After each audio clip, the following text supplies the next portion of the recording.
So ano po ba ang mga requirements po na kailangan po nating i-prepare before po tayo pumunta sa spot activation na ito?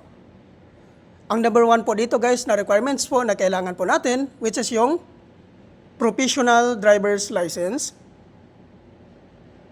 Number two, 2020 and above motorcycle year model. Number three, motorcycle ORCR. Number 4, NBI clearance. Number 5, police clearance. So yan po ang mga requirements po na kailangan po nating i-prepare before po tayo pumunta sa Move It Spot Activation po, no? At take note din po guys, regarding po sa mga hindi po nakapangalan sa inyo yung mga motor, ay kailangan nyo lang po magdala ng authorization letter.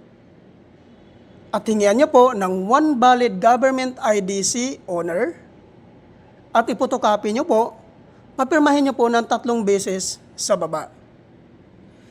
At tungkol naman po doon sa mga sikanhan po na pagkabili ng kanilang mga motor, ay magdala lang po kayo ng deed of sale.